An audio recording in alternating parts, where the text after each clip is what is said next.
Alright, so when you're ready to start, we'll have so-and-so Welcome to Life Around 40, where we dive into history. Hang on, do I still have a Halloween shit set up? Oh, we do show us as live right now.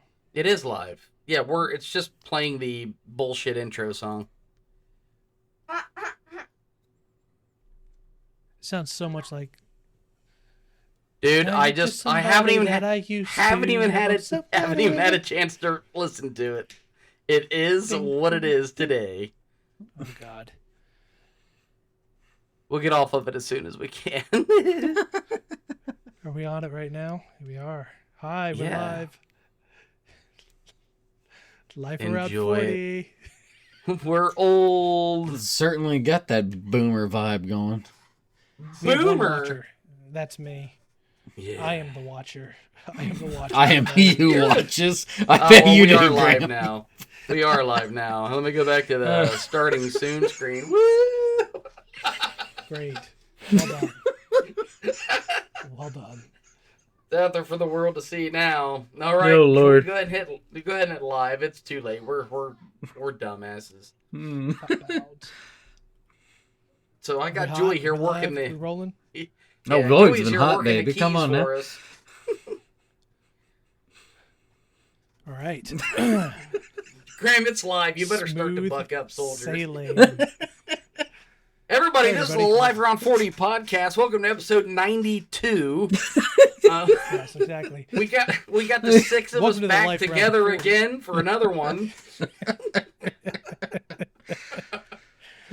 It's true. So I don't even need to intro it, right? We're good. I guess. Everybody. No, did you Welcome ever to hit Life wide? Around 40. Yeah, I did. This is episode 14. I don't. Hang on, Burns. Where to go? Oh God. He's gonna have to still edit this. Yeah, it's not taking my wide button. Isn't that the worst? Yeah, I guess.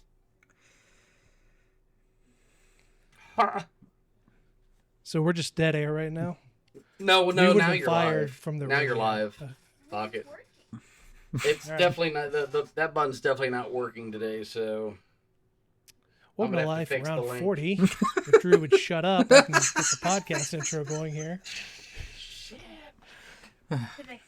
It ain't working. So you go do what you need to. Episode 14. Welcome. Super professional start to the show. Nah, we suck ass. This We'll is a get late there. start. We'll get there. Late start, you know, I'm the one that looks goofy, but you're the fucking turkeys that are just... Yeah, for sure. For sure. Taylor, you got a cock on your head. I beg your pardon. Cock-a-doodle-doo. Yeah, right? Mm-hmm. So, how are we tonight, gentlemen? Drew, you were telling us earlier you're not having the best evening, or the best day, I should say. I'm kind of cranky. Cranky. You're not really showing it. I'll give you that. So, that's Well, good. I mean, we had such a fab start, you know. I just crushed it. Yeah, crushed it. Just crushed it. We had a fab start, so we got that to look forward to tonight. My stream deck isn't stream decking. I don't know what to say. Like, I see all the pictures. It's just not doing a damn thing. No, we can worry about it. As long as everybody can see us, all of us, and not just me. That would be preferable. Hopefully, it's not stuck on just one of us. God, you know what? It might we're be. good. It's just We're good. right on you. That would be funny. I'd be would okay be. with that. Just the whole show. It's Sitting stuck on you. While you guys are talking. Good point. Just That sounds Graham about right. all to himself all night. Welcome to Life Around 39.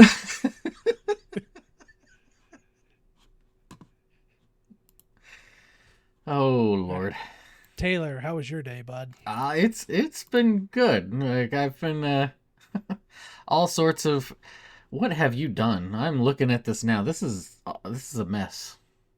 This is a What do you mean mess. it's a mess? It's a Oh mess. God, I did something. You've... Oh wow. Oh, Lord. I fixed it. Good thing I'm looking at it to see.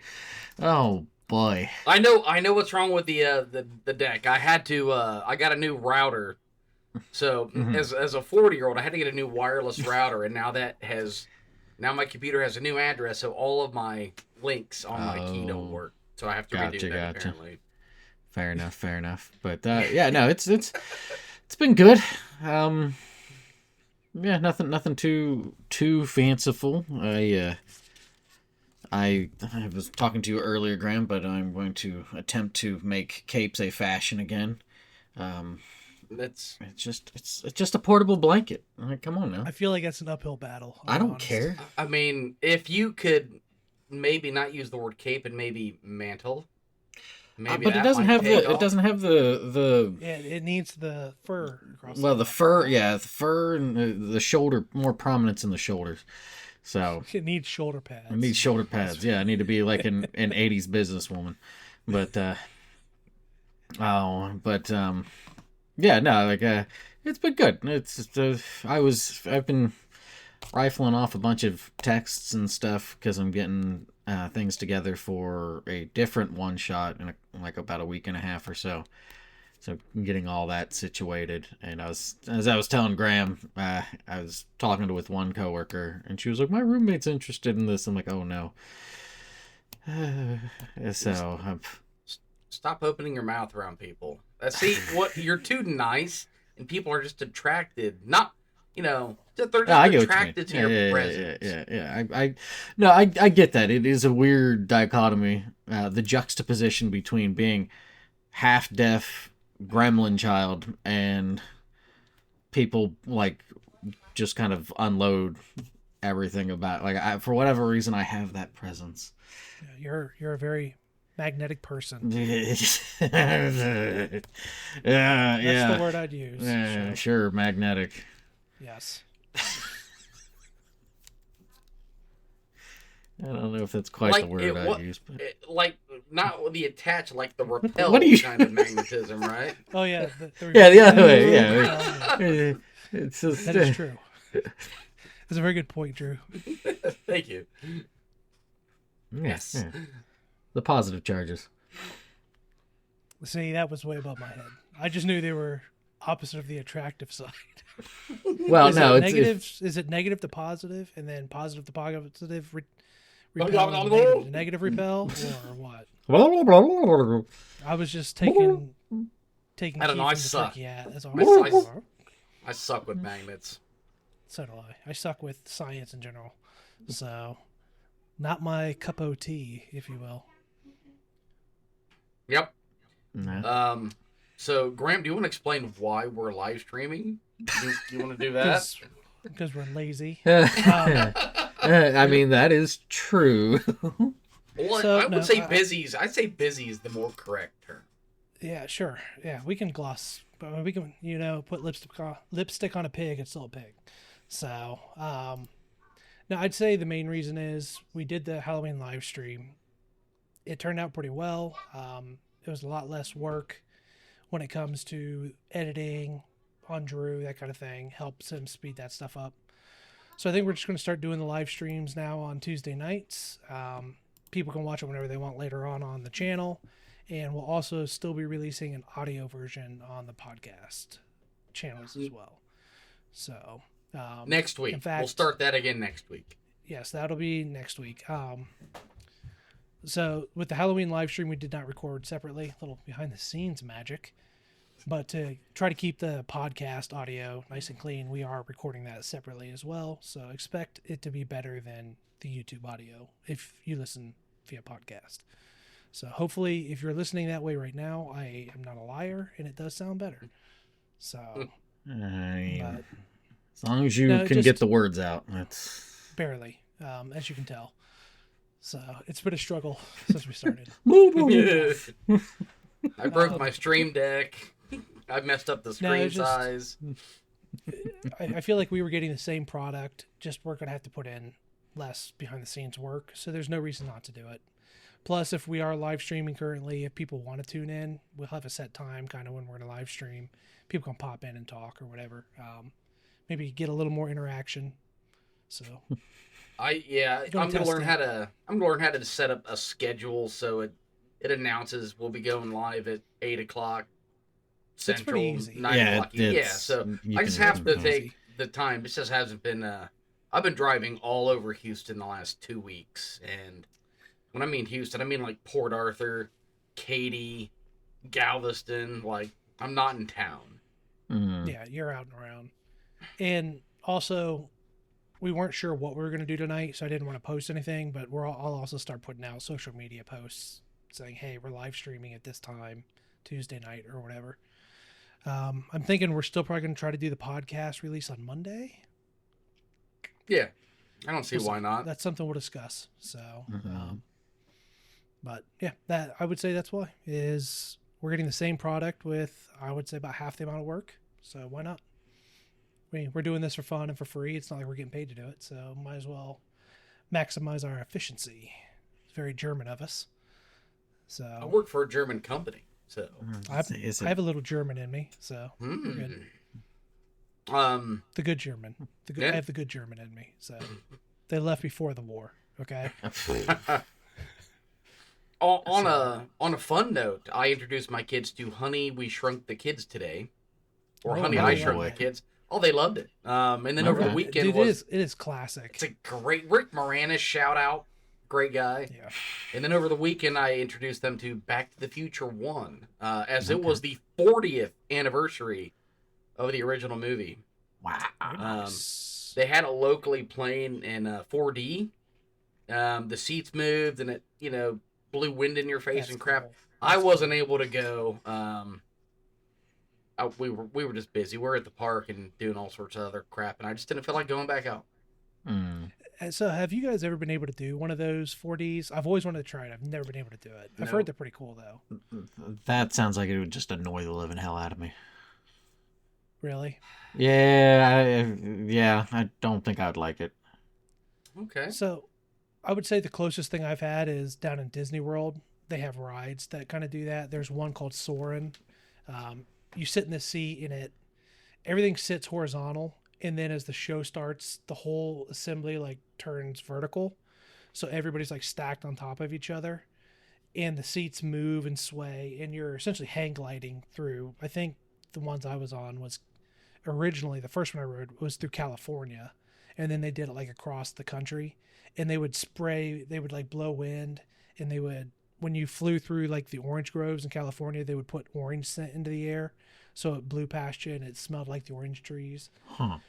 So that was pretty cool. I doubt it's to that level, but it's got to be fairly close, I would imagine. I've heard there's some movies that are really worth going and checking that out in, though. So Sure.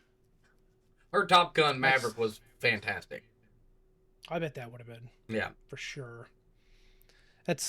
We've talked about this before. I really get to the theater anyways, so it would have to be. That's like. Did you guys see they announced they're doing Godzilla -0 now? I know I screwed it up the one time I said -0 originally, but Foreshadow. they're doing -0 now. If they did that one in 4D, I think that would be a cool one to do in 4D, Dude, like the full rumble -1 and everything. -1 was outstanding. Well, I love that movie so much. So, in fact, I loved it so much that I ordered when they released the very first copy of the 4K. I think it's the 4K that you get in America that came out like a couple months after the one in Japan. None of the supplemental like booklets and stuff that came with it are in English. They're all in Japanese. So and there's no dubbing over it. It's all subtitles. But I ordered that like almost from Japan. I liked it so much. It's a great movie. Love that movie. have the English translation one. Really brings me back to my childhood and all those black and white Godzillas. Okay. They did a great job with that, really. Yeah. I heard the negative side is that scar on her neck, that was whatever thing made Godzilla mutate, and so she's not going to be well. That lady. Yeah, I think they were definitely foreshadowing that something's going to happen to her. So it kind of felt that, I will say that is the one part of the movie I didn't love. It didn't bother me, but I didn't love it. There's no reason for her to survive that. I felt like it was kind of a throw in, and if they were going to do that, I don't know why they had her foreshadowing being sick. You know, it's like it was already kind of like a tall order to believe that she survived that. And I think they were just trying to tie in a nice ending on the end of it because the guy's been through so much. But yeah, I was like, I don't know that I love that move, but it wasn't near enough to ruin that movie by any stretch. That movie is incredibly good. Yes. So, and I've heard a lot of people say it's one of the first Godzillas. They were really successful in injecting that human story in. Usually it's Godzilla's story. I really felt like that one was equally Godzilla's story as the main character and the humans in it as well. Man, my throat is really dry tonight. Now, did you see Shin Godzilla? I did. I really enjoyed that one. It was much more of a political kind of movie. Yes, it was for sure. very interesting. Very much commentary on their politics. It's a lot more bleak too. I felt like. Oh it was a very bleak movie. So. Oh yeah, Godzilla's not dead. He's gonna come back and be pissed off. Have you seen the behind the scenes stuff where they showed, because he was going through those phases, you know, as he was evolving? And his Have you tail. seen like the ones they never, they didn't actually add to the movie, but they had like were pre-planning to possibly do? He turns into almost like a humanoid figure. Yeah, his tail. Really he was gonna be smaller Godzillas. And I think they were all going to turn like more human-like as they evolved. Dude, that movie, that is the first Godzilla I've watched that I was like, this Godzilla is actually creepy. It's like actually scary. So could you imagine that thing? Like, I mean, the other one's going to kill you. That's scary enough. I would just try to just befriend the look him. of Shin with Godzilla was crazy. Good luck. Yeah. You should try that with the Cloverfield monster. Let me know how that goes too. So, did you guys like Cloverfield at all? I did. The original? I was upset at the open ending. Like, I wanted to see. I like conclusions. Now, do you like resolution? Yeah. Yes. Good or bad. The monster wins. The people die. The people live. The monster. You know, I don't care. I just like finality. Okay, I could see that. Yeah, it can be frustrating to get that kind of open ended. Like, well, it's whatever the viewer decides. It's like, come on, give me something here. You know, like what was the one movie? Oh God, Leonardo DiCaprio, Sleeping People, Inception. Yes. But see, so the plot was given away because Christopher Nolan told Michael Caine, whatever scene you're in is reality. Yeah, and so since Michael Caine, and that was a secret that only Michael Caine knew, but he released it after the fact. Which, it's kind of cool because afterwards he gave some finality to it, but you'd have to be paying attention. Because I absolutely love that movie. It was a great movie. Love that movie so much. The music in that movie too. I'll sometimes just pull up the soundtrack and listen to it. I like the music so much in that movie. Yeah, it's Christopher Nolan, right? I think you said his name earlier. Oh yeah, it's Nolan. I mean, look at the cast. It was half the Batman cast was in that movie. Tom Hardy. Yeah. Oh yeah. Joseph Gordon-Levitt, Michael Caine, Talia al Ghul. Like they were, you know, Cillian Murphy.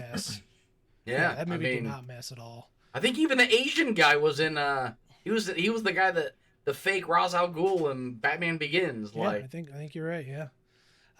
What was the second one? The last one he did. I remember talking about this. Tenet. That's the one I didn't like as much just because I didn't understand it. Watch it in reverse. You said you really enjoyed it. Yes. Don't really watch it in reverse, but you have to watch that movie 3 times, and then you're like, this is really good. Okay. I've only seen it once, so maybe I need to sit down and watch it 2 more times then. I love the production value. Like, I thought it was a super interesting movie. Like, I enjoyed it.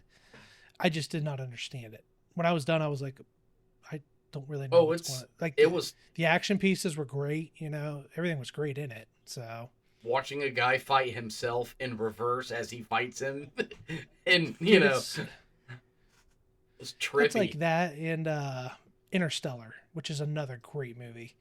It's just they're just so heady, though. You know what I mean?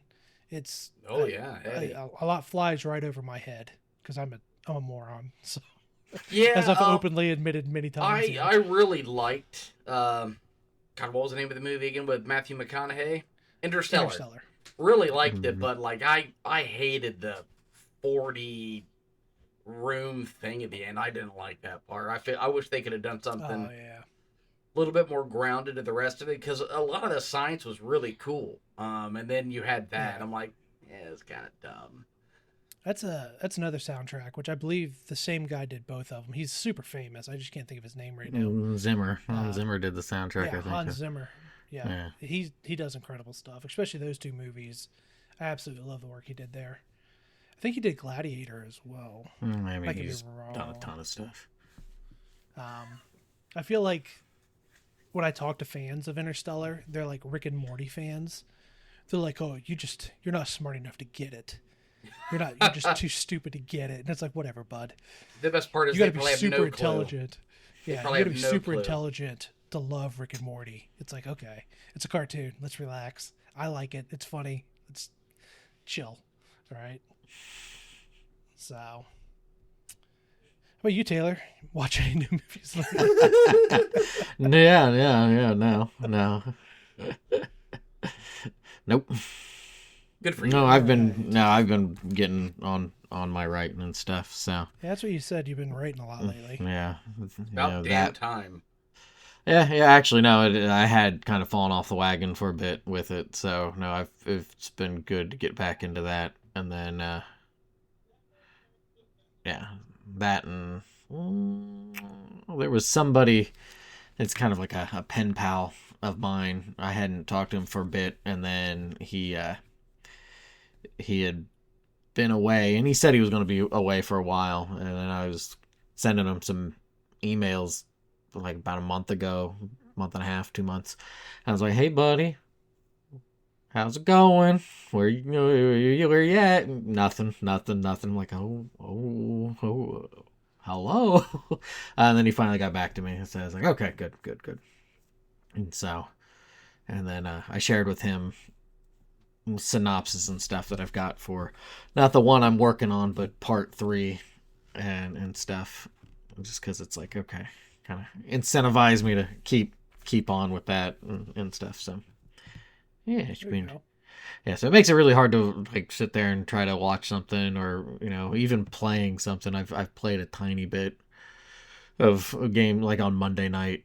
I'll play with a couple friends online, but really beyond that, that plus putting one-shot stuff together, I really don't have an interest in stuff and watching a movie or anything like that. So sure. You talking about a buddy you haven't talked to in a while, for some reason made me think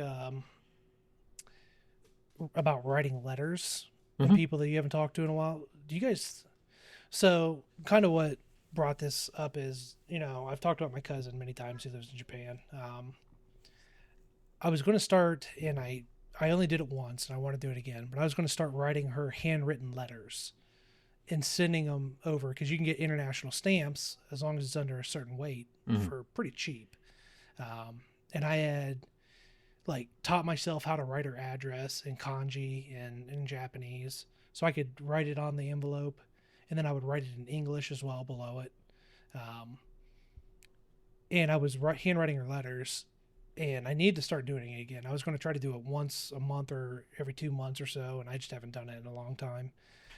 Would you guys miss like getting letters from friends? I know when that was a thing, we didn't really get them that many because we were so young. Do you think that's like a lost art at all? I don't. Because everything's now like phone call and texts and emails, like sitting down and actually handwriting somebody a letter. I still do that with people. I don't even know if I know how to write anymore. It's taught me how bad my handwriting is. I know that. It's reminded me. I've always known. I have to really go slow to make it legible. Yeah. But the one time I did it, it was so enjoyable that it's like, I don't know why I'm not doing this more. Because imagine if suddenly somebody, a good friend or somebody you haven't talked to in a while, a handwritten letter from them showed up. That'd be wild. I mean, that feeling would be like, oh my God, my mother has to call. Hey, did you get the cards for the kids? What cards? The ones I sent in the mail. The mail. What's the mail? That's my Aunt Cheryl. She sends the girls cards still every year for all the different holidays. I don't think I've ever sent a card in my life. And we still have friends that will mail like Christmas photo cards or whatever. We have friends that do that. I don't think I've given a card to somebody personally like 4 times in my life. I suck at it. Giver. I don't enjoy it. Like going out and spending $7 on something, someone's gonna read like, oh, well, there wasn't a check in it, and they just throw it away. Well, and that's why, kind of with the handwritten letter thing, like, say it was your birthday, would you rather get a card from somebody, or if somebody sat down and took the time to like write you a letter of why they appreciate you and what their friendship means? I mean, that's because I have done that. I have given letters before. I'm not gonna lie. If I got a letter from you or Taylor, I would think, oh my God, they're dying. Yeah, exactly. You know, like they couldn't God. say this. They don't want to type it. Like, are those teardrops on the paper? Like, oh shit. That's just we're going to Ohio. I was eating a burger. Sorry, that was a wild tangent. It just, when you were talking about that, I was like, I really feel like we lost it. No, see, I write by hand still. Like, I have to write the story by hand, so, like, it's... Because, fuck trees, right? Well, And yes, in general. but, no, big part of it is, I can't think. I can't think if I'm just trying to, like, type it out. Like, I gotta write it by hand. That's fair. It's the way it focuses my brain. For sure.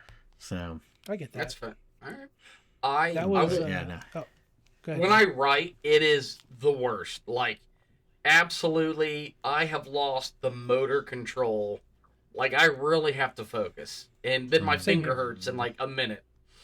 Well, and my issue is, and part of this might be yours too, is when I handwrite, my brain is so far ahead of my hand that I start screwing it up because my brain and hand aren't synced correctly. I've never thought about it the way, but I mean, I can type so fast. Like, why would I bother writing anything? For sure. Yeah. And that's a lot of it too. So, and because I type fast, but I make errors all the time, it kind of keeps me present. Whereas when I'm writing, I don't care about the errors as much, and I just, you know what I mean? I'm not going to mistype a key when I write. Yeah. So then my T's roll into my R's, and it's just awful. It looks like a big slob on the page. But handwriting, when I was learning the kana, the hiragana and katakana, that's what helped me pick it up so fast. Excuse me. Is I would handwrite it every time I would sit and just write it over and over and over, and that helped it ingrain it in my head. I don't think I could have learned it as quick as if I had just done flashcards without writing. I believe that. That helped a lot. So. Yeah, that's the only way that stuff sticks in my head any longer is if I write it down. There's proof to that. They say if you want to memorize stuff, write it down. Yeah, that's. So. Oh, chug that. Keep going. You thirsty bitch, you. I have to go take a drug test tomorrow, so I'm trying to stay hydrated. Is that it, or you're trying to flush out that system? Got to dilute the pool. Oh Lord. Shit's legal in Ohio. No one cares, right? Yeah, my medicine has kicked a false positive. I was gonna say, I remember you telling me about that. Yeah, it was when I was getting my badge for OSU. It came back positive for marijuana. And then I had to go get my blood drawn to clear it. I had to go do a blood test. And it was funny because I went to the local hospital here in Delaware, and I had been going there for months and months getting weekly, couple of times a week, blood draws for my heart transplant afterwards. When I got transferred back up, I would have to go get my blood drawn very often. So I got to know the ladies working in the phlebotomy lab there, the blood lab. And so I went in and I was like, I think I had gone in for my pee test there too. No, I did that at the doctor's office. So I go in and I was getting some other blood drawn or whatever. And they were like, yeah, we saw in your chart that you had a blood test that you failed the marijuana panel. And I was like, you just didn't study hard enough for that test. And they were like, I was like, yeah, I'm not sure what caused that. I was like, and actually, while I'm here, can I get a blood draw for that as well? And one of the ladies I talk to all the time, she's like, are you sure you don't want to wait a couple of days to come back? I was like, shut up, get in the room. It's like, just draw the blood. She's like, you sure? We can wait. I'm like, get away from me. So that says something about you when you know the ladies that draw the blood that well. How often you've been in there. So they're nice people over there. So Hmm. hopefully I don't have to do that again. It wasn't a big deal, but it was a pain in the butt because I had to call my doctor. What the heck happened? You know, and she's like, sometimes it happens. She goes, we'll just do a blood draw. I'm like, all right. So Graham, you all right? You got allergies? Your eyes are real bloodshot and stuff. what? Miss Funyuns? Oh Lord. So Don't know what happened. Yeah. Scout's honor. Yeah, absolutely. Hey, do we think want to that's jump into a Scout's honor. topic this week? Yeah. Yeah, I think it's time. I was just getting ready to switch. So I think we're 30 minutes deep. Yes, Well, I mean, 30 to be minutes fair, deep. 15 of it was tomfoolery. Yeah. Well, something. Godzilla is not tomfoolery. Taylor. I was more so just meaning you how are. botched it was. It's just getting what What do do you you all mean? It situated. was we stuck the Smooth landing sailing. table. Oh yeah, totally. Smooth That's sailing. smooth. All right, buddy. We're all Yeah. learning. It's off. Gobble gobble. All right, so yeah, I've got the topic, and of course, I'm going to be the boring one this time around. I wanted to talk a little bit about the history stuff. Like just you find history interesting. I know, Graham, you had mentioned to, I think it might even come up on the podcast at some point about the whole, uh,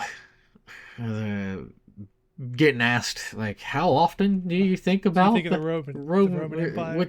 which is just, it's funny. I mean, sure that this is now what a year and a half ago, 2 years or whatever when that was going around. I think so. Yeah. Something like that. But it's just kind of, like so my brother, he's big into the whole Roman thing, so it's kind of like it's a little unfair to ask him. But I like history. He likes history, but we like it for very different reasons. So like I find history interesting, but more so in the sense of like, the historical stuff, in the details of like, who won this battle and stuff. I don't really care so much about that. I kind of like the religiosity or the cultural aspect. It's like, how did these people try to piece everything together? What did they think of the world around them? To me, that's much more of a fascinating thing. So more like anthropology, I guess, may kind of skew more towards and stuff, as opposed to, hey, battle going on, these people killed these people. Okay, there's a lot of that. Sure. So I can respect that. yeah, but I was gonna say, for the twos of yous, what's do you cares for history at all? Is there? So I'm going to give you a joke answer first, then I'm going to give you a real answer. So You I should thought about you the should Roman. just left it with the joke one, but I thought about the Roman Empire the other day. I saw the movie Truth and Treason in theaters. It's an Angel Studios production, and a trailer had it's another Nazi movie coming out. Like Nazi officers are going through hearings to see, if they can, be released or if they're going to go to jail. And the lead Nazi guy in this is Russell Crowe. And I'm like, okay. Jesus, look, that guy ate Maximus. Like, he's getting so big. I and I love Russell Crowe, but I was like, damn. Like, Oh yeah. and then so I thought about poor Maximus and how, he was eaten by that man. So that's the joke answer, but yes, I did think about the Roman Empire because I thought about Maximus. Of course. But yeah, absolutely. But no, I actually do really enjoy history. What sickens me is how much history seems to repeat itself with absolute idiots throughout the world. You think people would learn, but really it's just everybody learns in their own time, and it just is going to repeat itself forever. Well, what's the popularized quote by Twain there? The history doesn't repeat itself, but it often rhymes. Oh, I've never heard that before. I like Yeah. that. I like it Yeah. though. I do like it. But you have that, and I think I think there's, I can't paraphrase it. Well, I can't quote it, but I'll paraphrase it. There's a Tolkien line about, the evils that they try to vanquish. They can only go so far. Like, whatever tomorrow brings, whether it's stormy weather or what, is up to them. So we can only do so much. And as frustrating as it may be that things are repeated, it's kind of like, well, unfortunately, that's a lesson that they're just going to have to learn. Yeah. But Yeah. but I totally understand the frustrations with that, because it's just like, okay, really, we're doing this again. But I'd say more than the Roman history, I enjoy Egyptian history. Oh, okay. All right, Those guys were great. I mean, the think that the pyramids were energy production, instead of Oh yeah. tombs. I've seen a few, shows on. There was like, when you go through one of them, there's a tunnel system like going vertical, and it looks like there was an explosion, and they're like, was this an electrical explosion? Is that why it's scorched on the inside the way it is? And that's what Tesla was trying to get to with his free energy for the world, which is why he was basically blackballed and, drugged down through the mud. Because, if electricity and energy was free, then how would you ever make money? Make billions and billions of dollars. Yeah. Trying to get us killed, Drew. Seriously, can you tone it down a little? No, because I also, with history comes conspiracy theories, which coupled conspiracy with history is so damn good. It's It can be titillating. very, very fun. Yeah. Yeah, because have aliens made the pyramids. They didn't really. Have you tried Assassin's Creed Odyssey, Drew? No. Not Odyssey. No. The one before that. Would it It's set matter? in ancient. It's set in ancient Egypt, and it's No. really cool. You can climb the pyramids and I stuff. thought the premise that you're a guy going back in VR and imagining you're back there was stupid. So they've taken most of that out of those games. Because Where it now was you're just stupid. playing a person. Yeah, now you're just playing a person in that time. But the reason I brought it up is there's what they call a tour mode in that game, Okay. and they were using it in schools as well, where you turn on this tour mode, and it removes all the combat and like the gaming part of it, and you can just walk around and tour the whole area. And there's going to be like audio logs of pieces of information. There's going to be stuff you can read that talk about the pyramids and stuff. And like I said, they were using it in some schools as like a learning tool for ancient Egypt. That would be neat. Assassin's Creed Origins. That's what it's called, Origins. Mm. It's pretty cool. If you're really into that kind of time period, it's a fun game. So it's pretty neat. They do an incredible job with it. And Odyssey is the one set in ancient Greece. That's what Odyssey is in Greece. So That makes sense. Like that's what I like, is like the Odyssey or old tales like that. Those are always really fun They're to fantastic read. tales. They are. well, and I think like with the joke of how many times do you think about the Roman Empire? Well, Western civilization is so based upon the Roman Empire, and what we learned from ancient Greece and stuff. It's kind of hard not to think about it all the time because it's so ingrained in our culture. I mean, what do you think a football game is in a giant stadium? Right? Those are the Even modern just day the word gladiators. stadium. Yeah. Yeah, or the word stadium. Yeah, exactly. So it's hard not to think about it, I feel like. So The did you ever, Drew? Did you ever see the video of? I think it was a German kid who climbed the pyramids and had a GoPro on. I saw a snippet of it. He got in trouble. Yeah. Oh yeah. For He sure. got put on the They'll naughty like list that. for that one. they don't like that. Yeah, it was pretty cool to see, and just expansive everything is, looking up and that. I'll say the gladiators of today are a lot, they're rich and a lot more bitchy than the ones back then. So, a bunch of divas. Just play your damn sport and shut up. Well, and what I think is interesting, and it kind of plays a little into the conspiracy thing, but not really, is how much we still don't understand about history, or we're misreading it or misinterpreting it. We think something happened this way. We think. But then there's been plenty of times where we've been proven wrong in that sense. And Sure. That's like Christopher Columbus is a great one. For the longest time, we believe Christopher Columbus was the first person to arrive in the Americas.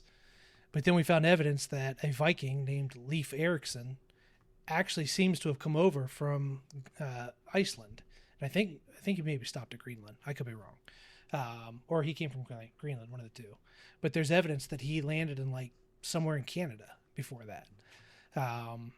So that's one thing I find interesting about history is we're constantly kind of upsetting what is the status quo of history. These old ruins, they're still finding places that are dating stuff even farther back. I was reading that they found traces of copper mining in Lake Michigan that they're like, the way we're dating this, we had no idea people were able to do this back then. You know, I'm trying to think of the time periods, but it's so cool to constantly see these things pop up like, well, this is what we thought it was, but this is telling us something different. So I've always found that part, if you want to call it, kind of some of those start as kind of conspiracy theories, and then they kind of prove out. Some don't. Some are still highly debated. Migration patterns, I feel like, in certain sects are still very highly debated of how did humanity spread. You know, I still feel like there's a lot of talk about that, especially when it comes to the America side, because there's evidence of people in areas of certain peoples in areas they never thought were there yet. Yep. So I've always found that portion of it interesting. I would say history in general for me, I kind of skew a little with Taylor in the sense of I do find culture stuff very interesting, cultural stuff. But I'll be honest, I'm a warhead. I like reading about conflict and wars and battles. That's the stuff that really interests me. That's when I usually am reading about something or researching something. It's like I'm very interested in World War I, World War II, the Civil War, War of Independence. And I also, when it comes to cultural stuff, I like to learn about cultures that my background is from. So Scotland, Ireland, England. I want to learn about ancient Scotland and ancient England, and what Germany was like back when it was the Holy Roman Empire, stuff like that. So I'm a little all over the place.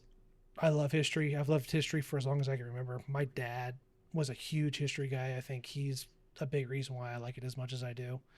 My grandpa was a big military history buff. He loved military history stuff. So a lot of it I got from family members. And luckily, I've kind of passed that down to at least one daughter. I think Maddie kind of finds it interesting. Chloe, she really enjoys learning about history. I take them down to the Ohio Historical Center a couple times. They love going down there. My dad used to take me down there when I was a kid. So yeah, it's always been a part of my life, and I've always read about history. And it was kind of funny. We were down in Tennessee after my transplant while I was still doing my recovery, and my Aunt Cheryl came down and stayed with me. And obviously I known her my whole life, but we've never had a lot of chances to just like sit and talk for a couple days at a time, just the two of us, while she was staying with me down there.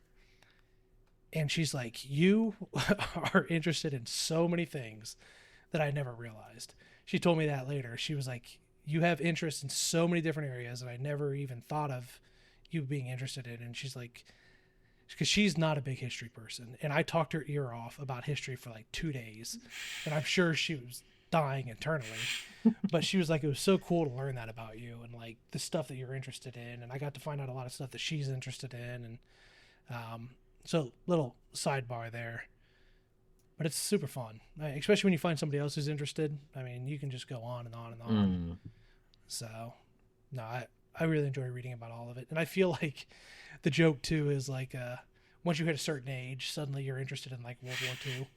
So, like, you can tell you're going to be 37 or 36 because suddenly you care about World War II. So. I mean, that war literally shaped the world after. Oh, for sure. Well, and I also don't think World War I gets enough credit either. World War I was awful. And it did have a lot of cultural shifting as well. It was very culturally significant. It's just the largest conflict in the history of conflicts happened, 30 years later? You know what I mean? So it's like it got buried a little. It doesn't help that they're like, this is the war to end all wars. Yeah, not quite. But I think also there's a bit of an American slant there too, because we were not nearly as involved in World War One as we were in World War Two. So growing up in America, we're going to hear a lot more about World War Two. Whereas in like, I've heard in England, it's a much bigger thing because their sacrifice and they fought so much more in that war. It left a bigger impression on them. And like in France, than it does for Americans. You know, our part was it was significant, but it was not nearly as significant as World War II. So. Sure. Yeah, no, I at times they're interesting, but those ancient alien things really draw my ire sometimes. Why? Because it's It's aliens. I'm not saying it's aliens, but it's aliens. I'm not saying it's an alien. That's why. I mean, there it does at least open a window to be like, okay, I can at least go learn about Göbekli Tepe or something, because I was never aware of it until Fascinating. Yeah, super cool. there. Yeah. It's like, okay, yeah, that's cool. But then when it's like, well, ancient alien theorists believe, it's like, please, narrator, we're gonna stop right there. Like, I feel like there's a lot of hand waving of evidence that those guys do. Well, right, and it's whatever, and it's just it's I hear it and I'm like, all right, okay. At that point, just take that thread and then run it with, oh, all right, whatever, Dirinkuru or whatever, the underground city there in Turkey. That's pretty wild.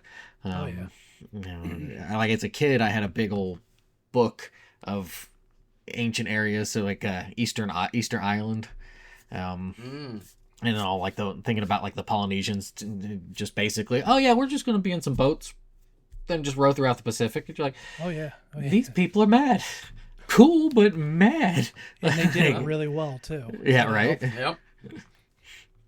It's just really fascinating to think about all the the trouble they went through.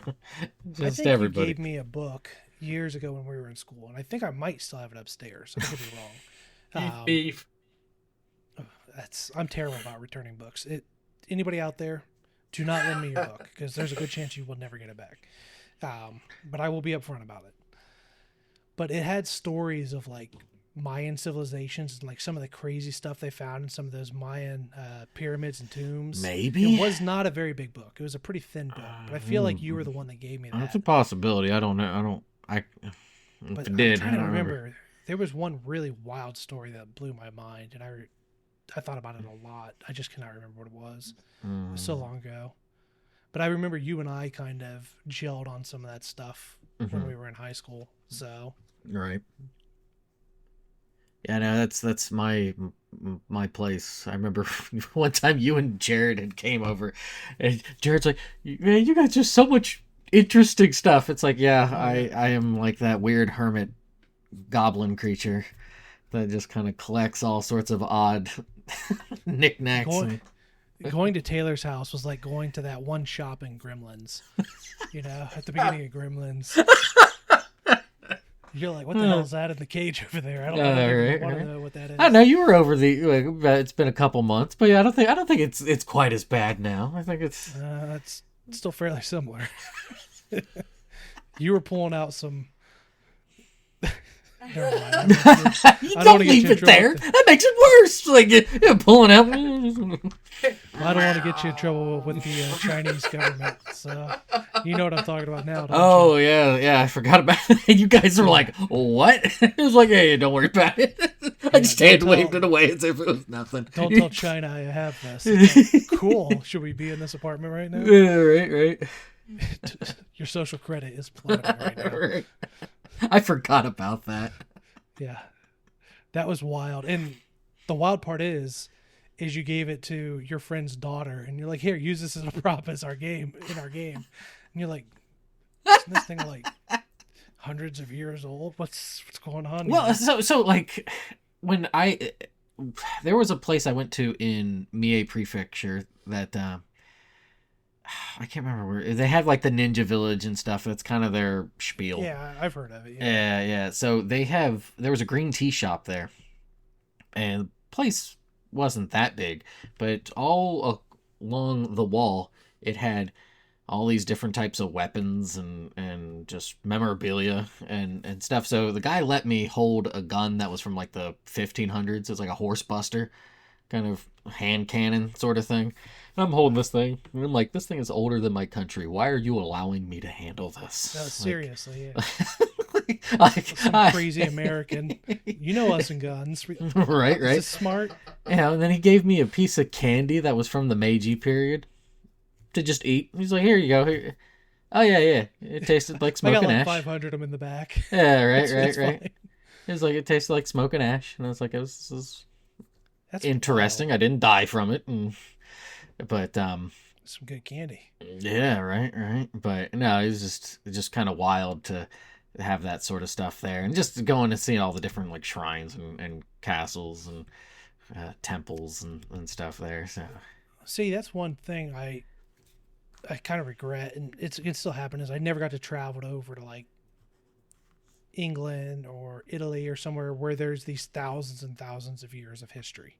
You know what I mean? Like where you can go into a castle that's older than the country the country I live in, and a building older than I've ever stood in my life, and because that's got to be such a feeling, you know what I mean? Of like maybe like standing on the edge of the Grand Canyon a little bit, of putting perspective of how tiny we really are, what a speck we are in the history of the world and just the world at large. It's got to be just insane. Like, oh yeah, the battle here was fought in 1100. It's like, okay, it's like that's crazy, right. you know? Well, that's like Todaiji, like the biggest wooden structure. It had burned down and then rebuilt like a third of the size, and it's still massive. And you're like, it was originally built in like 832 or something like that. You're like, good lord, That's crazy. You know? Right? That's wild. That or and there was the I lived near where the kiln was that they used for the clay portions of the thing for the rooftop and stuff. It was pretty neat to see, but like that or like seeing like different types of statues and stuff. There's one that's called like Sanju Sangendo, I think, where there's like 1,000 of the same kind of statue. I've heard about this, yeah. And it's, back in the day when I went, this was before smartphones and stuff. So, if you wanted to try to do photography, you'd have to actually whip out a camera and take a picture and stuff. And they're like, no photographs and stuff. But it's seared in my brain. That's like one of those things. Sure. It's just creepy. Drew's ready. Right? But it's just creepy is about the best word I can describe for it, because it's just all of these Unsettling. statues. Yeah. Unsettling, yeah. Yeah, that are like the old buildings or castles where you'd go through the hallway that certain boards would purposely creak. That was their alarm system. Floors. Yeah, Yeah, the Nightingale floors. I've heard of those. Yeah, Right. You had to know where to step at a certain point. Yeah. I read a book about that, actually, a fiction book. It was called The Nightingale Floors. Okay. About a guy trying to sneak in to kill someone. Yeah. Mm. That was when I was a kid. That's like I read there's a certain castle or temple in Japan that you can still see blood footprints. They're stained blood footprints from an event where a bunch of samurai were like, it was a last stand of samurai and they got killed, and like you can see the dark parts of their footprint still on the wooden floor. Is that where Himeji? it soaked. It might be. You would I know more they than they me, filmed not the recent iteration of it, but the original miniseries for Shogun. That didn't surprise me. Yeah. That was at Himeji Castle, but I don't know if the new one did that or not. I think that sounds right, because it was some famous stand that happened there of like 100 samurais against a bunch of people, and they all got killed, but you can still see like the bloody footprints or parts of it in the floorboards of the castle, which is crazy to think about. Yeah. So that's kind of like what's the big castle in England where it used to be the prison? Oh, like the Tower of London? I think so. And they have that section where you can walk through and you can see all the torture implements and stuff they used to use from back in the day. It's like So I'm good. yeah, if Not on this side of history on that one. yeah, the morbid people out there probably already know there's some pretty dark torture methods out there in the Yeah, past. right. The brazen bull is a horrific one. Yeah. Well, there's still the cage on the one place. I think it's in Germany where they had to do with Lutherans and stuff. I think in like the 1500s they took over a city, and then once they lost the city, the leaders were basically they took like hot tongs and peeled skin off of them and stuff. Oh, you're like, oh, that is Naturally. yeah, as one does when you have pissed them off for months on end. Like, we are going to make you suffer, and it's like, oh god. So, Drew, have you ever heard of the bronze bull? That torture method? I'm trying to remember where they did it. I don't think it was the Roman era. I think it was before that.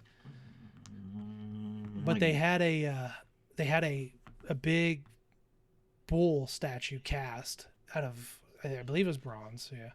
And it was empty it was hollow on the inside with a door. And they would put somebody in that, close the door, and they would put it over a fire. What's another? It would essentially cook them alive, and they had it holes in the nose and stuff. So, and they said one of the reasons they did it is because the person screaming inside, it emulated the sounds of a roaring bull. I was like, that's disgusting. That's horrible. Yeah. Horrible. Some of those old, what they used to do criminals and stuff is atrocious. You know, So there's a very dark side. sure. Dark bastard. What were we going to say? Oh, I mean, we need to bring back some methods. People need to be afraid to break the law again. We need to get back into that. You shouldn't be allowed to. Weren't too bad. Shouldn't be allowed to murder people by stabbing them on a train just because they're sitting there, or set people in a subway on fire, or all these things happen because we let it happen as a horrible society where we cater to mental illness and criminals, where law-abiding citizens have to be afraid every fucking day. I think the biggest thing for me is if you mess with children, we've discussed this before. Sure. There's a 95-cent solution to that. I was talking price to keeps going up. Damn inflation. I was It's still cheap enough. talking to a guy today. There's a bill up for vote in Oregon where they're gonna have taxpayers pay more money so they could fund putting litter boxes in the classrooms for the students who identify as cats. So that is the world that I live in, and I find it depressing. I've also heard some of that's not true. So it's hard to say. So like that one I feel like might be a bridge too far. But is it true?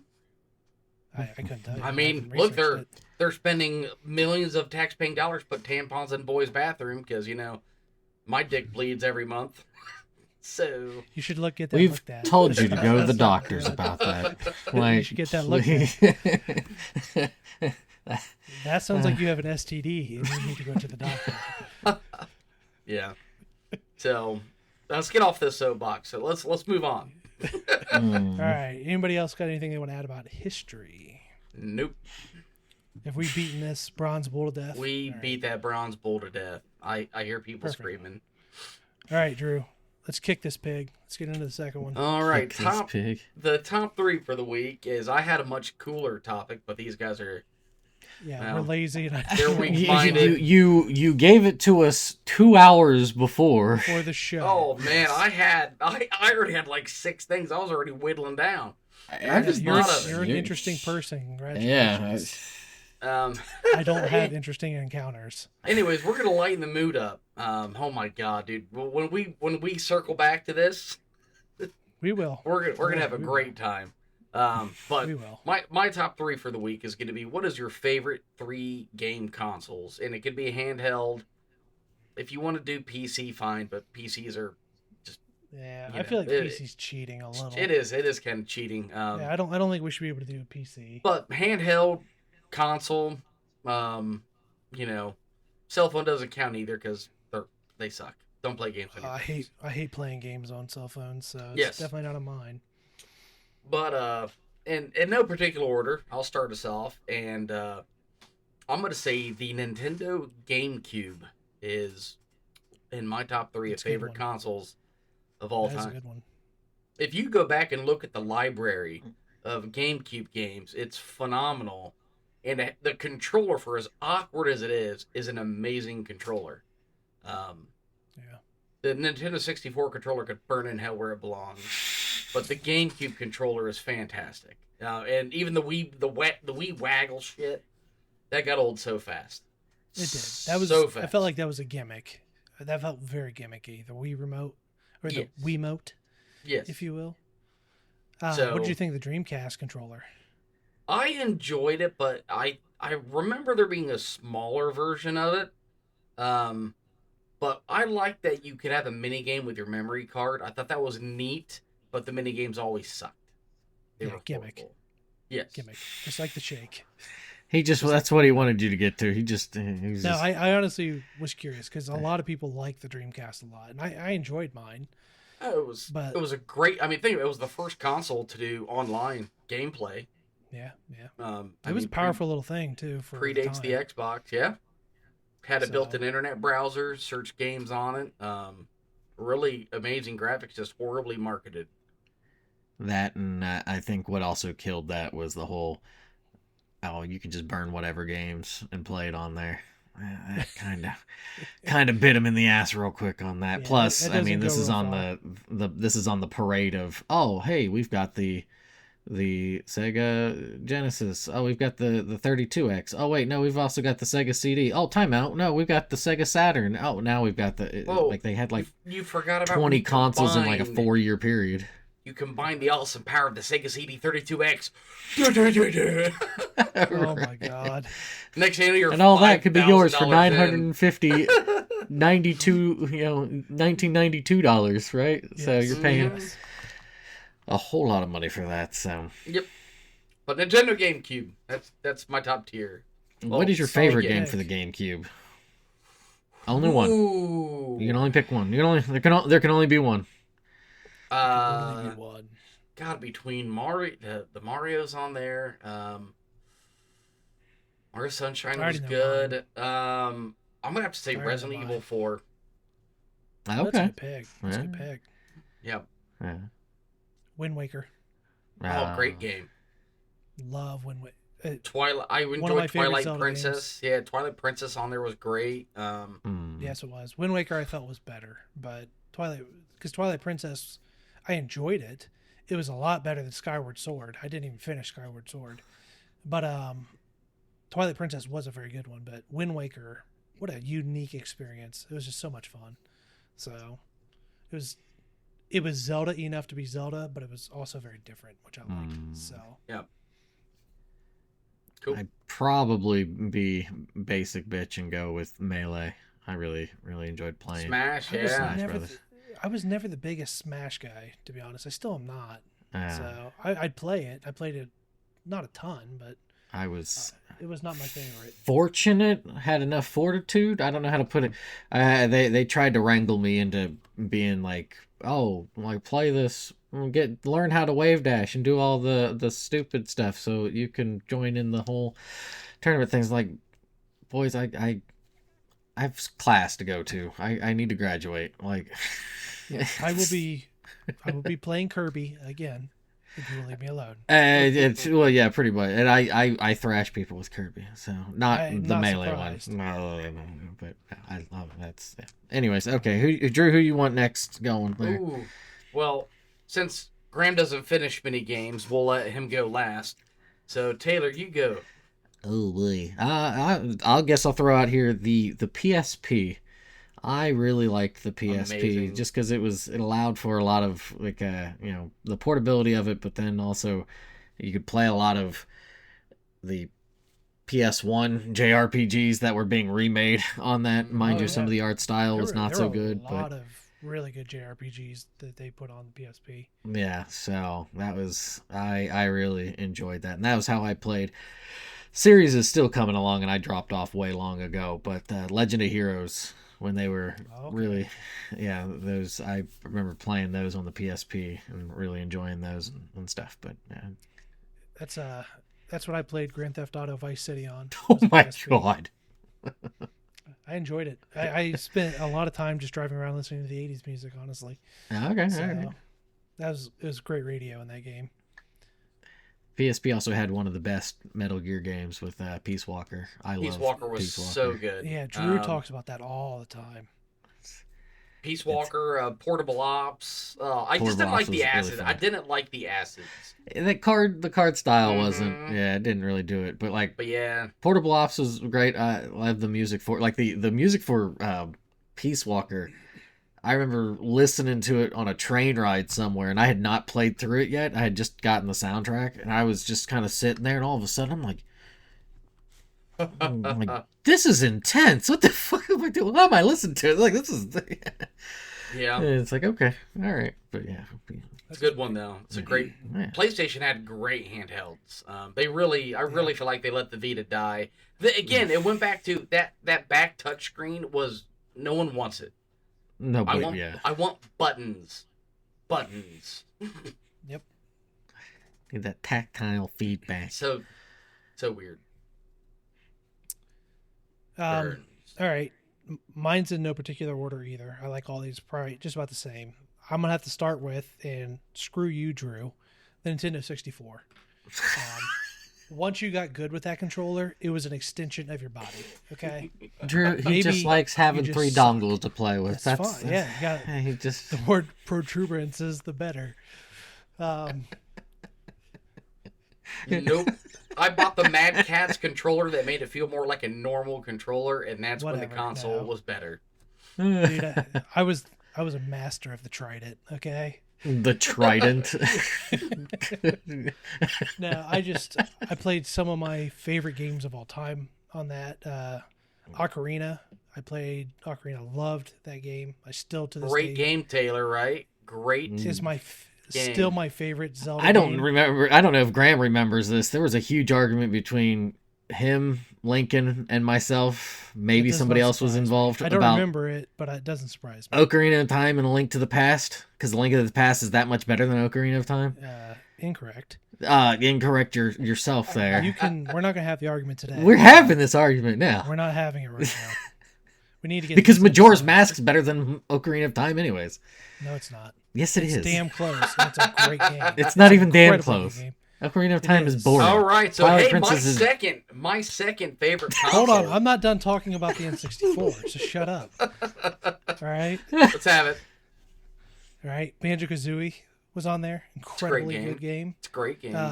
Mario 64, awesome, great game.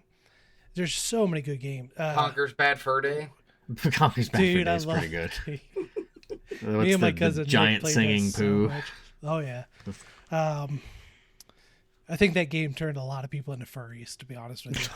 Oh God! Now see, I loved Oh, Lord. GoldenEye, right? But Perfect Dark was I was like, just getting ready to say Perfect GoldenEye, Dark was but a it does- step above in graphic. I never got to play Perfect Dark. I never And finished I've heard it, but it it's was great. really good. No, there were just some super iconic games on the 64. You have to admit that there really were. All 10 of them. Okay, bud. And Alright. you didn't even mention like the best racing game on there either. Which was? Which Diddy. rate?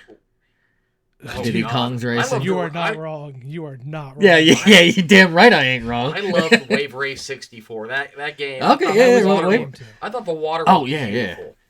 But For- I'll be honest, I spent hours just flying around in like the Pilot map wings. area of Diddy Kong Racing. Oh. Oh. And Diddy Kong Racing. I'd get Diddy and put him in that plane, and man, him and I would just I want to give a Over quick and over shout and over. out to say Nintendo Power, go fuck yourself, because I bought that useless ass game Pilot Wings, and that was a waste of money. Dude, I played the Super Nintendo version of that a lot. Pilot Okay. Wings, I Man, played that one a lot. yeah. I sucked I at it. I was- was terrible at it. I was waiting for it was something fun. to have combat with, and I'm like, well, this is dumb. So I'll tell Where are you the one dog that fights? Yeah, that's why I play one Star that- Fox instead. might have made your guys' list. Yeah, Star Fox 64 was incredible. It was a great Um, game. Star Fox, speaking of, almost put the SNES on my list, but it did not. So Mhm. it might be on one of your guys's, but that game by itself almost put it on my list because I'm the biggest Star Fox fanboy. I love Star Fox, and 64 totally lived up to the expectation. So All right, I'll get off my my milk crate now. So, Drew. So my next is going to be the Sony PlayStation 3. That's a great console. I It almost just- made the list too. Oh, so Taylor shrugging, it tells you that he's wrong. But I He's mean, right. It is, 90% I thought you were going to go 1, so you zagged when I thought you were going to zig. well, So so I love One one is for really all up the there, too. RPGs and things, right? I think really one brought a lot of mainstream things, but man, when I go like PlayStation 3 was a console for me that brought like that movie quality style game. Like Uncharted is by far my favorite series of games. It's a good series. I love it. I beat all of them multiple times, even the one for the Vita, Golden Abyss.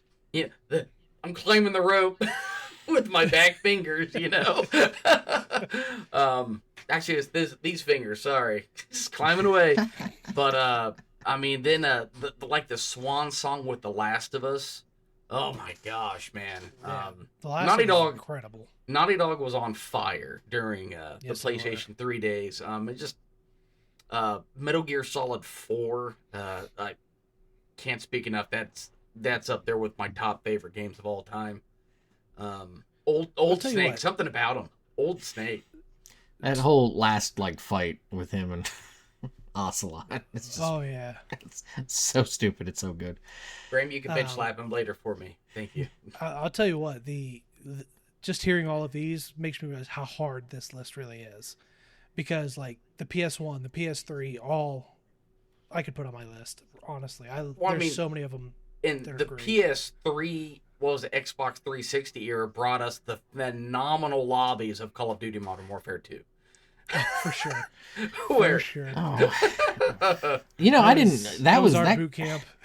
I oh man. only got to experience that a little bit because that was kind of when I was bouncing to and from and studying in Japan and then finishing up at school and stuff. And I remember coming back and playing 2 and getting really good at that. And then, what was the one mode where it was like really like you didn't have any of the radar or anything like that? It was all stripped down and I know what you're talking hardcore about. mode. yeah, something like that. I loved playing that. That and like I would get pretty stupid where I'd regularly get like 20 kill death ratio of like 22-1 or something like that. And I'm like, I need to stop play, playing this now. My favorite mode, and it still kind of is to this day, is gun game, where everybody starts with like a pistol and you have to cycle up through the different types of guns as you get a kill. And if you get hit with a knife, you go down a gun, and whoever gets all the way to the knife and gets the last kill with the knife is the winner. It was like a free for all. Okay. You weren't on teams. Gun game was my jam. I love Cool. gun game. So Taylor. Interesting. The PS3. Number 2. All right, me. I will shower my love for the Super Nintendo. I love it the was Super coming. Nintendo. Oh You know yeah, it's You have to love the Super Nintendo. that was for sure. that was for me the wonder of playing games as a kid. That went from okay, you playing them as a kid, and then a little bit older, it's like, oh, okay, this works out. So I Link to the Past mentioned that earlier. That Chrono certainly Trigger. did it. Super Can't talk Chrono about that Trigger. enough. I didn't play Chrono Trigger until much later, but Me either. I I did was an eventually. adult. Like it. But Super Metroid. That was I the never one played big. Super Metroid, really. Which I was is never kind a of big Metroid guy. Well, kind of surprising, seeing how it is heavily influenced by Alien there to a degree. You're not wrong. I don't like that. I don't like the play style there. That Metroidvania style. I always liked it with Castlevania. But Yeah, and I for some hate reason did it. not like Metroid. It just so- bothers me, but that's because I like the old Castlevania games. there you But go. yeah, Super Metroid, Yoshi's Island. I love Yoshi's Island. That Oh, I game. never got to play that. It's so there's one level in like the first world I could just sit there and laugh at that. It's called Touch Fuzzy Get Dizzy. And there's these fuzzies, you touch them and you start like kind of wobbling around, but then if Yoshi tries to eat them, he'll eat it, but then he just farts. And I could just as one does. Yeah, so those that I'm trying to think of Oh, Donkey Kong. Donkey Kong Country, Donkey Kong yeah. 2, All three all of of them. those were great. I played a bunch of those. Mm. You know, one dumb game that I played a lot was Mario Paint. Okay. Oh, I played so I much like the Mario Paint. spatula, or not the spatula, the fly swatter game. The fly swatter. Fly Swatter. Oh yeah, Take I that, played you a lot son of of a Mario Paint. bitch. Such a dumb game, but I played a ton of it. And then there's some like JRPGs and stuff, or just RPGs. There was a version of Shadowrun on it that I absolutely loved. And then the RPGs that as I got older that I got to play that didn't make it over from Japan, like Rudra no Hiho or Treasures of the Rudra, which you basically make your own magic spells.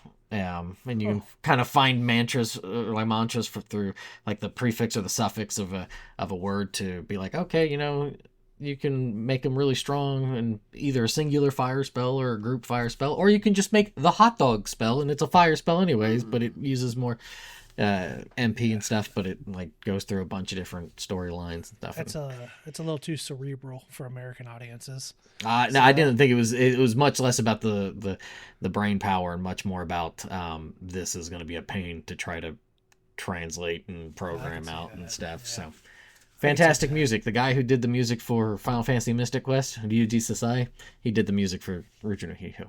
Great stuff. Nice. Good stuff. Okay. Anyway, but yeah, the Super Nintendo. Great console. Over you, Gram. So I was also trying to throw a little variety into mine as well. So I would have to say my next one is the DS. I thought it was a great.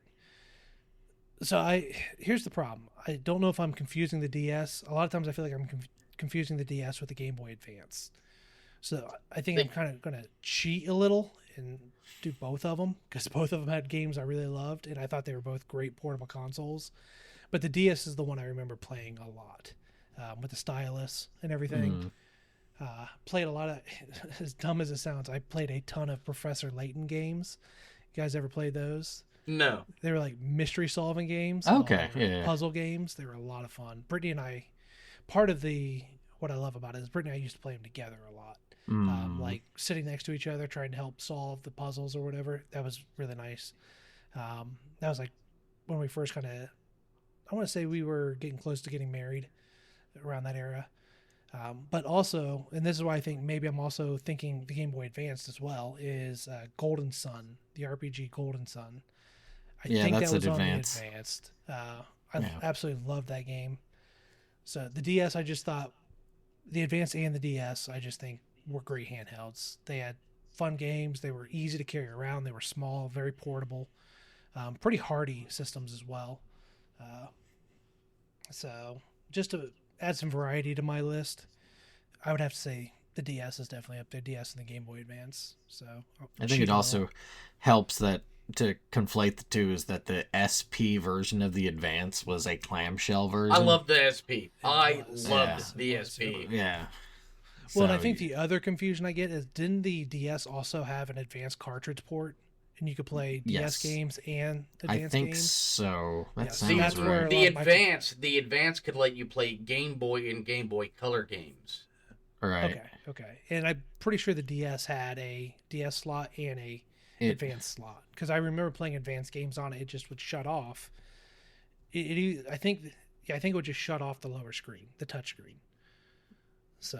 Well, it depended on... It'd either do that or it would shut it off on the top screen. I think there was an option for it. Whichever, yeah. So I think that's where my confusion lies because I did play Game Boy Advance games on the DS. So because I remember playing some of the Castlevanias, the advanced Castlevania games, Circle of the Moon, and Great some game. of those on the DS. I would say I remember Drew playing those in high school and here. showing us That's a great memory because I remember Harmony of the Moon, Harmony Dissonance, Circle of the Moon. Yep. Yeah, two great ones. All right, because I remember we used as a group sit there and play them because I remember playing them with Drew. He's the one that got me into them. So I remember being sent to the principal's office and playing with Miss Wyckoff several times. Yeah, exactly. So, yeah, DS Game Boy Advance. I feel like I feel better about cheating there because it did have that port. So, yeah. All right, so I'll kick off my third and final, and I'm going to go back to PlayStation, and I'm going to say the PS Vita. I never had a Vita. When so after the first year or so of games, they really stopped doing a lot of the gimmicky shit with the back of the screen, and a lot of like the cases you could play to make it more comfortable to hold kind of covered up part of it so you weren't errantly hitting it. But dude, the Vita was I had so many games for the Vita. I had so many PS1 games I'd play on the Vita. But just, the graphics on a handheld at the time were amazing. You had online connectivity. The dual thumbsticks really brought in kind of a modern, era of gaming portably. And I love the library. They had Killzone, which I thought was, I loved the games. I never played all of them, but I loved Killzone. Just dark, gritty. I remember Killzone. They had a Call of Duty game on there that was horrible, but it was horribly fun. I remember that, but just so many like indie games really to me made that Vita shine, dude. I can't remember all the names of them, but like I probably had 50 games on there, and then they started bringing like Persona 4 Golden. Oh yeah. I never had the time to finish it, but I loved it. But that was also when I traveled a lot for work. So that's where I played Peace Walker, was on the Vita actually. And okay. I'd do that on planes. I'd do that in the hotels I was staying in all the time, and that was like, I was sad the day it died here in Texas. It was a sad day. I remember playing yours a little bit when you had yours, but I never had my own.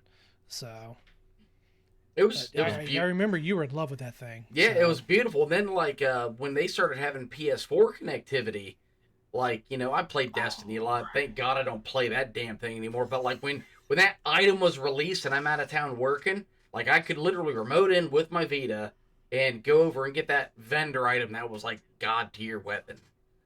Yeah. Oh yeah. And it was a lot of fun. It was a great console. Beautiful to watch movies on because I had the OLED version, so movies were beautiful to watch on it. So I remember that. Oh yeah, I do remember that. Didn't they use UHD cartridges? No, it was a like that was the PSP. Okay. That was the Vita used. That was the UMD UMD was the PSP. Okay. The Vita had cartridges very similar to the Switch, and then movies were all downloaded from the PlayStation Store. Yeah. Okay, I thought it had like that internalized disc thing too. No. Okay. No, that was just the PSP. And dude, the PSP was high up on my list too because I played a crap ton of games for it. I had the Legend of Drunken Masters Jackie Chan film on the UMD PSP that I'd slap that in there. It was the only way I could find it. I was like, oh yeah, we're gonna just. That's pretty awesome. If you hold it up this close to your face, it looks like a big screen TV. Oh gracious! But yeah, I could have said Game Boy just as easy. Anything. The original Game Boy was great. The Game Boy Advance was great. I never owned a color. I skipped color. And then what was the last big one? Did you ever have the Pocket? No. I never had a Pocket. No. I had the Game Boy Advance. No, the Game Boy 3DS XL. I never had that one. It was had it, but I never. It was beautiful. I wish I'd have gotten the new Nintendo 3DS XL because I really wanted to play Xenosaga.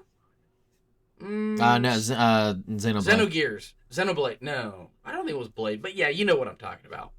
Yeah, I think Xenogears was only ever released on. No, PS1. it wasn't Xenogears. I thought it was Xenosaga. Saga was only on the PS2. Yeah. No. Yeah. Yeah. They've decided that they didn't want to revisit it except for as.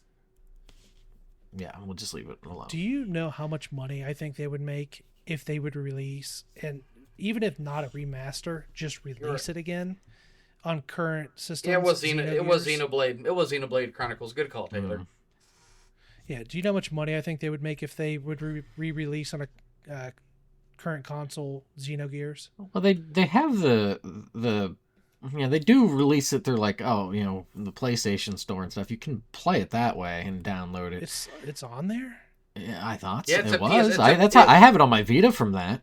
Yeah, it's a PS1 classic. Yeah. So it was definitely. I owned it. I had that Silent Hill. You have Xenogears on there? Yes. I got it on my Vita. I have to plug it in, but I can totally. You bastard! You still have one. Mine died.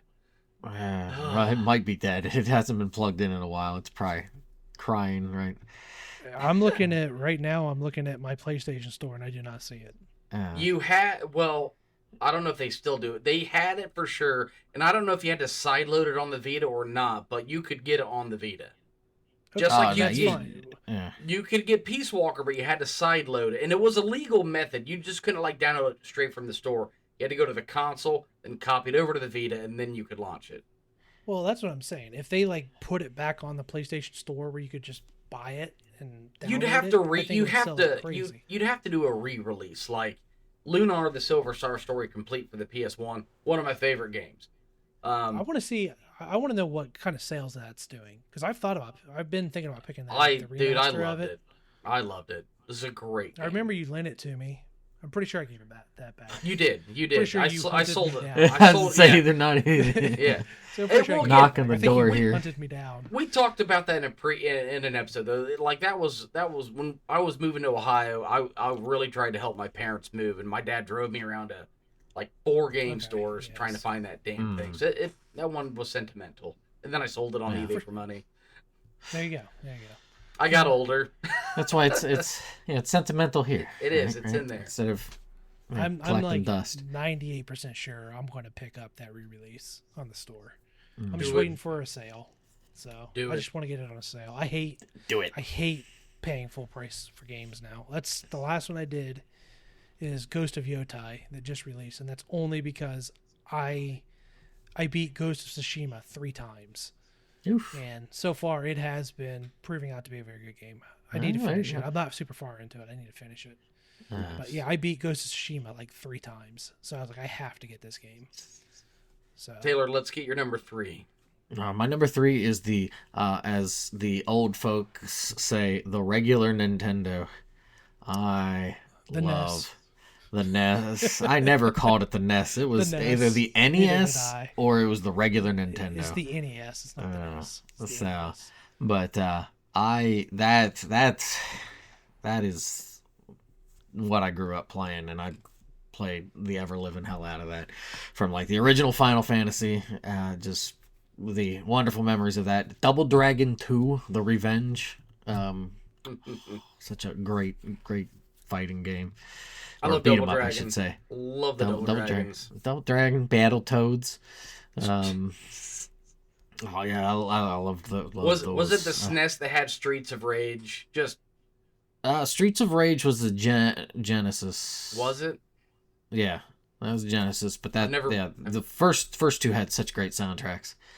So, but yeah, just that, just playing the old NES and just like the style of it. I like the Super Nintendo had this as well, but the once you started getting into either like faux orchestral or faux instruments like FAUX,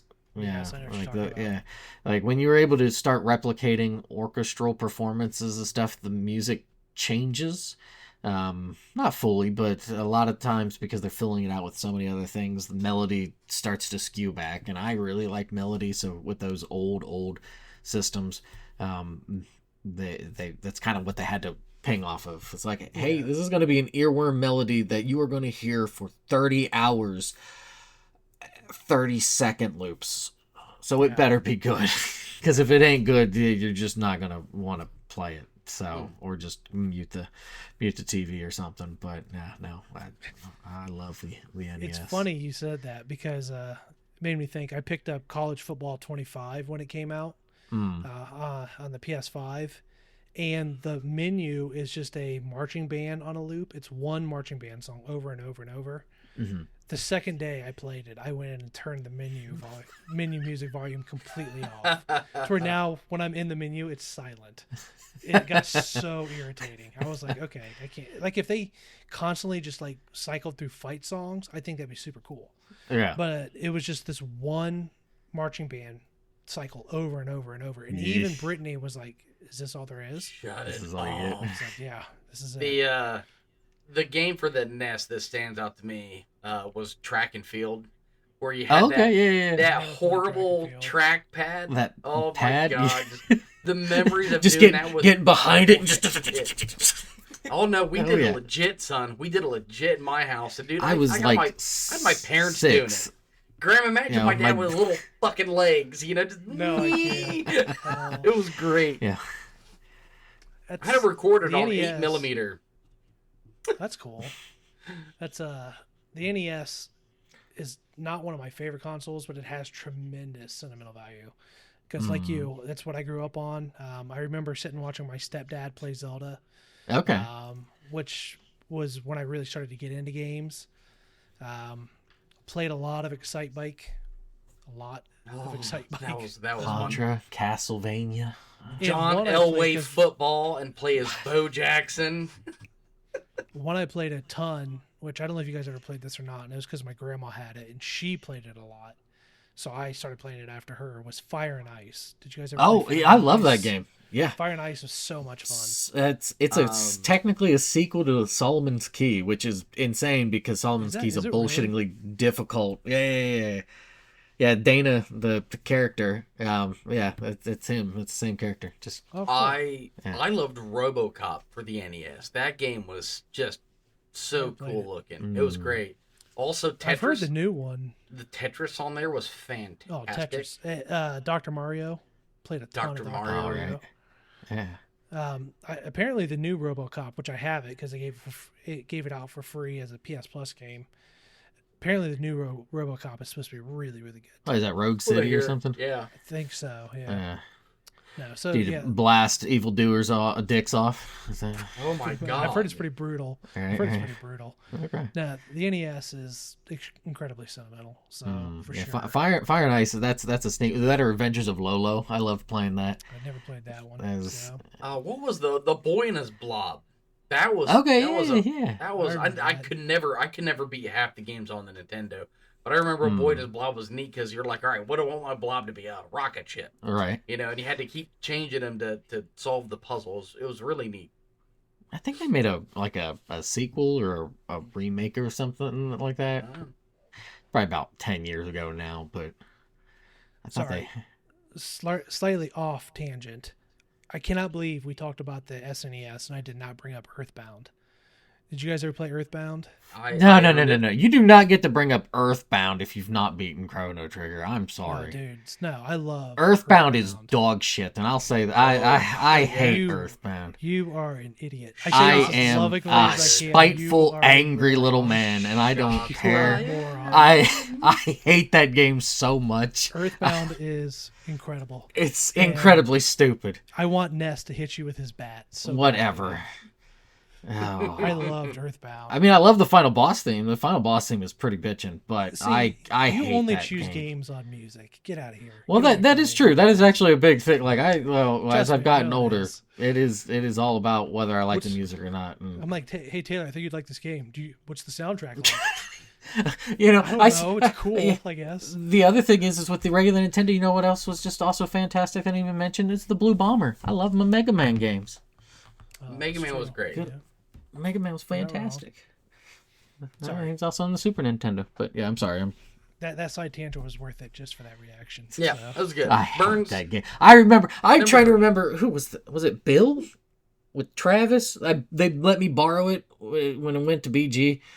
What's his last name? Bogans. He was like Yeah, I a know year who or you're two talking behind. Yeah. He let me borrow it, and I played it for like about 45 minutes, and I was like, I hate everything you got to about get through this game. You got to get through that. I It's a great watched game. somebody play it. I watched somebody play through and did the Whatever. whole thing with Starman to get the super duper drop. That's like a 0.49% drop. The game is not interesting to me. It is like the item inventory problems with it. No. I remember the one time I was wrong too, Taylor. It's okay.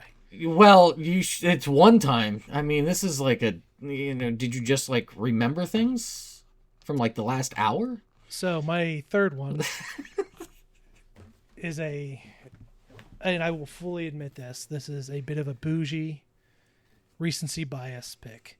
It's got to be the PS5. I love my PS5. I'm having a ton of fun with it.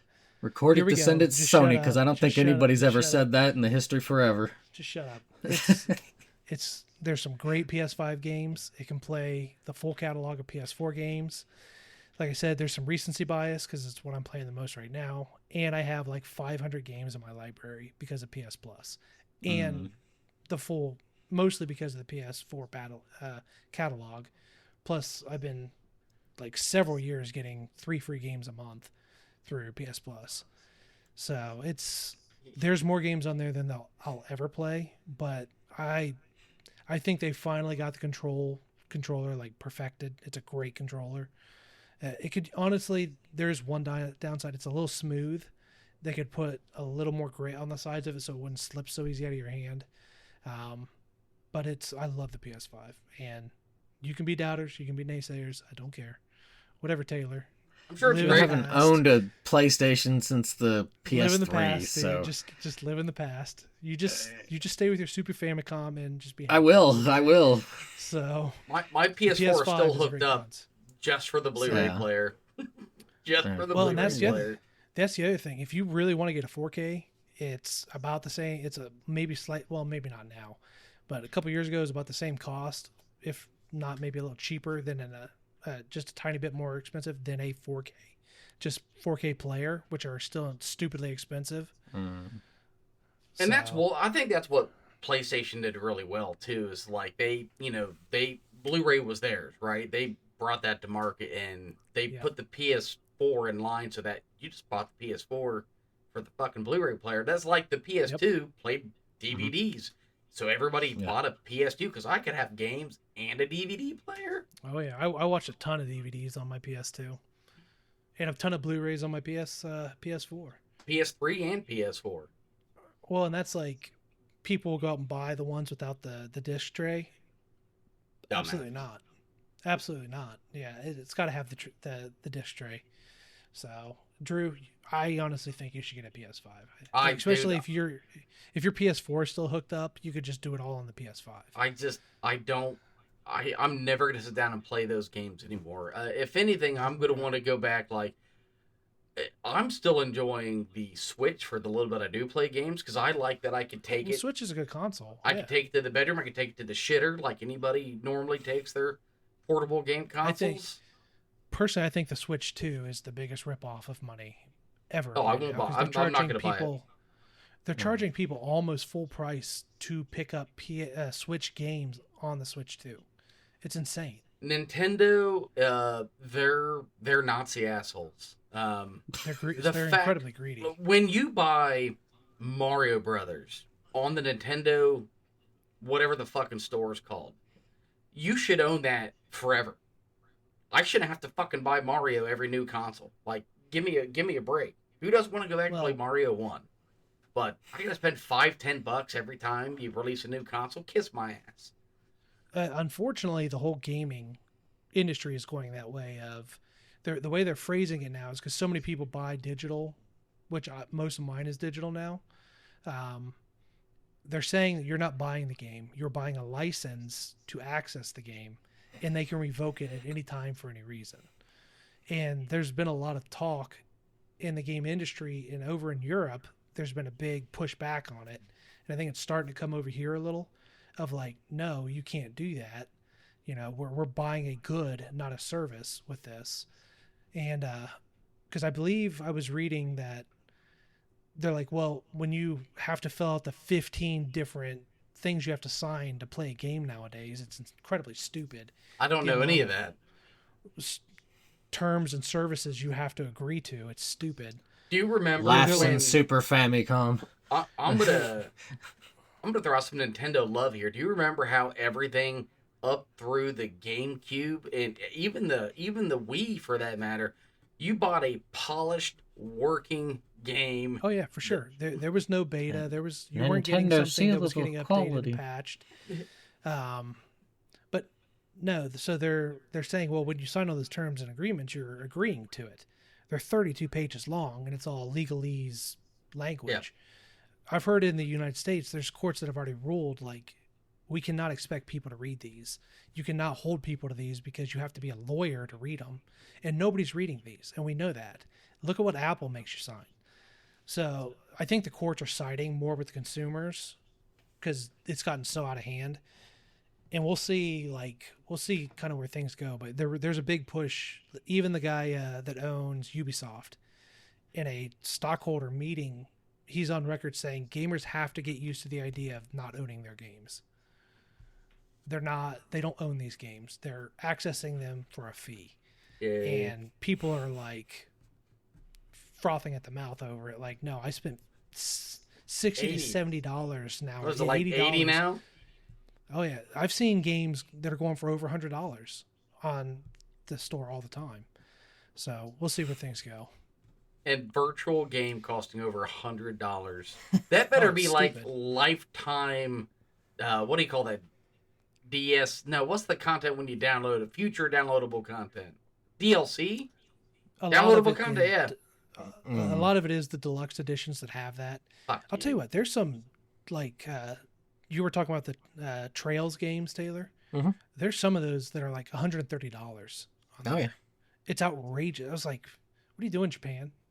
I don't want to play it that bad. Yeah, right. Yeah, I'm good. But. All right. Well, let's end this shit. Let's talk. It's time for bed. Yeah, it's past our bedtime, sir. All right, everybody. We're still going to post our social media stuff down in the bottom in the description. So be sure to check us out, share with your friends, do all the happy horse poo. And we will see you on the next live stream. Yeah. We're doing these usually Tuesday nights around 9 o'clock. So see you then. Peace. Bye. Toodles. Toodles. Love it. Welcome to Life Around 40, where we dive into history. Today we're counting down our top 3 gaming consoles. Back in '83, a legend came alive. Nintendo's NES brought Mario to our lives. Atari's glow in the corner of the room, blowing on cartridges, chasing afternoons. Sega joined the race, Blue Blur on the run. Genesis roared loud, Sonic had his fun. These giants of our youth shaped the games we played, memories of pixels that will never fade. Here's to history. Here's to every high score. Life around 40, we're gaming evermore. Top 3 consoles that defined our youth.